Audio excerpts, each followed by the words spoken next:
Hello বন্ধুরা, welcome to my channel. আশা করি তোমরা সবাই ভালো আছো। আমারও চলে যাচ্ছে মোটামুটি।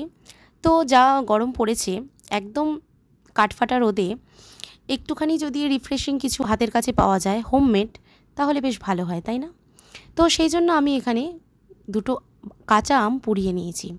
পুড়ানোর পরে সেটার খোসা কিন্তু তোমরা গরম অবস্থায় একদম ছাড়াতে যাবে না, এটা অনেকক্ষণ গরম থাকে। রুম টেম্পারেচারে আসার পরেই এটার খোসাটা ছাড়াবে। আর খুব তাড়াতাড়ি পোড়ানো হয়ে যাবে, বেশিক্ষণ সময় লাগে না, খুব তাড়াতাড়ি সেদ্ধ হয়ে যায়।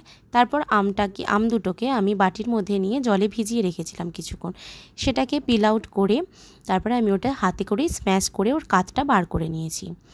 আমের যে কাতটা বেরিয়েছে সেটাকে আমি এরপরে মিক্সার গ্রাইন্ডারে নিয়েছি। আর অবশ্যই এর সঙ্গে তোমরা স্বাদ মতো চিনিটা নেবে, নিজেদের স্বাদ মতো।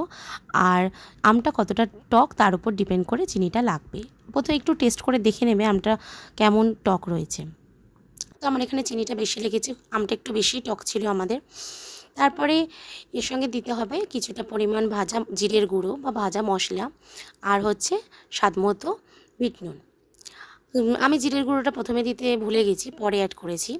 যাই হোক, তারপরে কিছুটা জল দেবে, জল দিয়ে ওই আমের পেস্টটাকে ভালো করে মিক্সিতে ঘুরিয়ে একটা ফাইন পেস্ট তৈরি করে নিতে হবে। এরপর ওই ফাইন পেস্টটাকে আমি একটা বাটিতে ঢেলে নিয়েছিলাম। এরপর শরবতে আমি কখনো বরফ ইউজ করি না, সেই জন্য বরফ এখানে আমি নিইনি, ঘরে বাচ্চা আছে বলে ওটা অ্যাভয়েড করি। এবার ঠান্ডা জল আমি যতটা পরিমাণ শরবত করব সেটা মিশিয়ে নিয়ে একটা লিকুইড তৈরি করে নেব। এরপর এর সাথে আমি ভাজা গুঁড়োটা বলেছি প্রথমে, ভুলে গেছি, সেই জন্য ভাজা মশলাটা আমি পরে অ্যাড করে নিয়েছি, দেখতে পাচ্ছ। আর তখনই টেস্টটা একদম দুর্দান্ত হয়ে গেছে। এরপর গ্লাসে সার্ভ করে নিয়ে ওপর থেকে পুদিনা পাতা দিয়ে আমি সাজিয়েছি, দারুণ লাগছিলো খেতে। তো কোনো রকম এখানে যেহেতু আমি কালার ইউজ করিনি, ফুড কালার, সেই জন্য আমার শরবতের কালারটা এরকম এসেছে। তোমরা বাড়িতে অবশ্যই ট্রাই করো। কিন্তু বাবা, তুমি বলো কি খাচ্ছ, এটা আগে সেটা বলো। এটা একটা আম পোড়া শরবত খাচ্ছি। আমটা পুড়িয়ে। আর রেসিপি বলতে হবে না, রেসিপি দিয়ে দেবো, তুমি খালি বলো কেমন হয়েছে। সুন্দর হয়েছে, খেতে ভালো লাগছে এবং গরমে খাওয়াটা উপকার।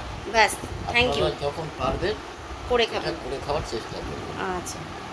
আর এই যে আরেকজন টাকলু মশাই, ও আর কিছু বলছে না, ও লজ্জায়। বলো কেমন হয়েছে খেতে, বলো এদিকে তাকিয়ে, না নিচু করেই বলো। বলো ভালো হয়েছে না খারাপ হয়েছে বলো।